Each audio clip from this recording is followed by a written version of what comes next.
Hello everyone, I'm Anthony Villain. I'm in charge of Design Alpine. And it's a pleasure for me to present you the new A110 with Dave Toig, Chief Engineer. Hello everybody. So before going to the car, I want to just make a little story about the history of Alpine. It comes from Jean Rédélé. He was a driver and its pleasure was really to drive into the tight corners, into the mountains, the Alps roads. And the story is starting really from that. And the main car and the iconic car from Alpine is a Berlinette A110 from the 60s. It was a real winner on everywhere. A lot of race everywhere, worldwide. And it was, the DNA of the brand is about agility. It was a lightweight car and it was very easy to drive and it was a real pleasure on all these roads. So we think that today most of the sports cars are pretty heavy, powerful, and missing a product like the A110. That means a lightweight car, agile, really focused on pleasure to drive. So first, we make a tour of the car just to present you the design cues and the philosophy of the design for the A110. So the first thing is the front end. And one characteristic of the A110 from the 60s was the additive headlamps and the 4 lamps. So we have done a reinterpretation of these 4 lamps with the lighting signatures. And of course, we can notice the character line, which is running in the front of the car. And there is a V and there is a Alpine written on the front.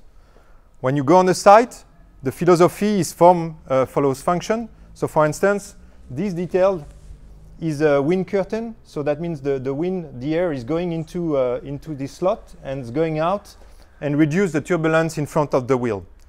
After, when you turn around, you see, of course, the nice, really nice blue, very sleek car, very pure. And we play a lot with the contrast in between the body, which is really sleek, and all the detail, very sharp wheels, for instance, forged wheel, lightweight performance. And we can also notice the nice brakes and calipers inside. So we play with this contrast. When we go on the body side, you can notice the character line on the side. That really, it's a way really to remove materials, to remove any redundant weight. We want to really keep the body as close as possible to the Technic. When we go on the back, so you see this line is going down. We have a really nice stance, typical Alpine stance, low back end, wide, very pure. No spoiler, nothing. And to achieve that, we wanted to keep the car very pure. We have worked with the engineering team, all the aerodynamics underneath. We have a full flat floor and we have a diffuser starting somewhere here, so a very efficient one. And the good thing is we can keep this slick body and achieve all the downforce with the diffuser underneath. So that's the main characteristic of the car in terms of design, but I let David explain you all the architecture. So everybody who knows about Alpine's history knows Alpines were always light and always agile. So we've talked a lot about the weight of this car, but it's normal because we're really proud to achieve a curb weight of 1,080 kilograms with all fluids. And this particular car, this is a Premier Edition with some of the nice options that we have on the Premier Edition. It's just 23 kilograms heavier at 1,103 kilograms. So how did we achieve that? The first thing you can probably see here on the screen, the car is really compact. It's very short, 4.18 meters long, just 125 high. And it's true, it's got quite wide shoulders, good stance, 1.8 meters wide. The second driver was using lightweight materials throughout. So the car is 100% aluminium, the platform and the upper body. And Anthony talked about unnecessary kilograms. Well, there aren't any on this car. We've really eliminated all the fat. Every system, every function is optimized. So we're getting kilograms and grams out of everywhere. We talked a little bit about those fantastic Autofuchs rims, but we can see behind them the braking system is interesting. For example, we have bi-material braking discs with a steel braking surface, but an aluminium center hat, and that saves us quite a lot of weight. Could also talk about the rear calipers on the car that we developed with Brembo, with the world's first integrated parking brake actuator built into the caliper, saving us 2.5 kilograms. And there's lots of examples like that. Huh? Now, reducing the weight of the car is obviously important, but we're also proud on the way we've positioned the masses in the car so that it really works with the driver and not against the driver. And the best example of that is the weight split between the front and rear axles. We've managed to achieve the perfect weight split, 56% on the rear, 44% on the front, and really that's through the major architectural choices we made. Mid-rear engine, but mounting the fuel tank up front. So putting the fuel tank up front allowed us to get a little bit more mass on the front axle and get that perfect weight split. We already mentioned the platform, and it's important to say that this is a new platform. Very few parts on this are carryover from existing cars, and we've had really a very rare opportunity to design the front and rear axles from a blank sheet of paper. So we've been able to put double unequal length wishbones on the front and rear axles, which gives us just a incredible ride and really good comfort as well. We could say a lot more about the exterior of the car, Anthony, but I suggest let's get into it and show the folks the inside. Just a few words about the engine. Good point. The engine. Let's talk about what's under the hood here.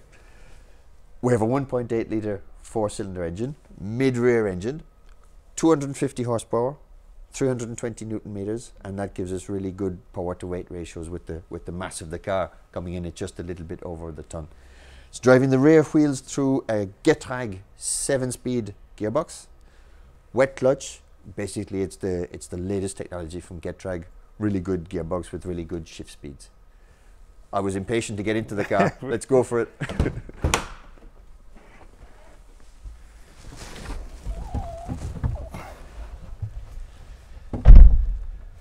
So we are now inside the car. So first of all, to really enter into the car, it's really easy, really easy access.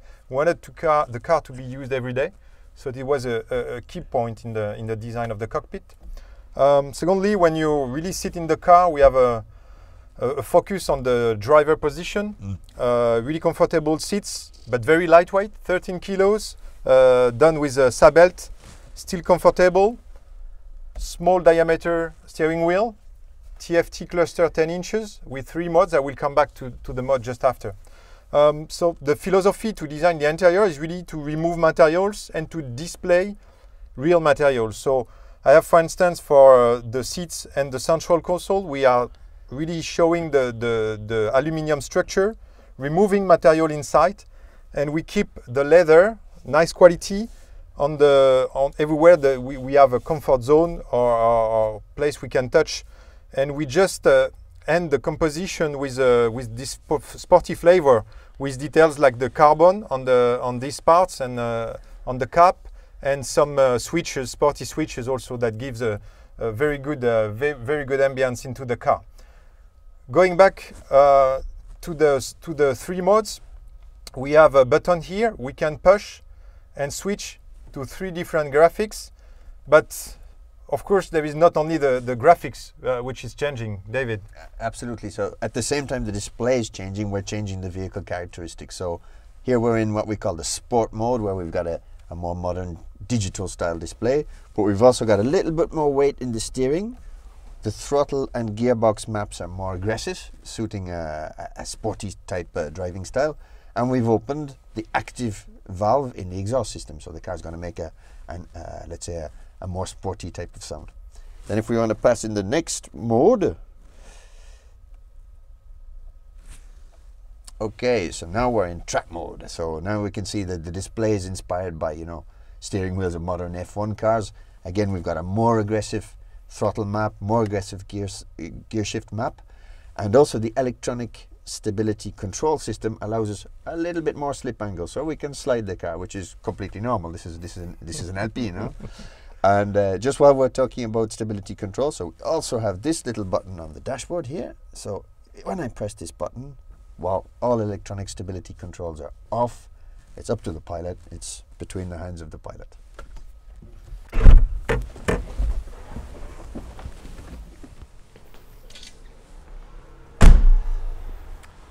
Well, this is the end of the presentation. If you want or need more information, don't hesitate to register on alpinecars.com.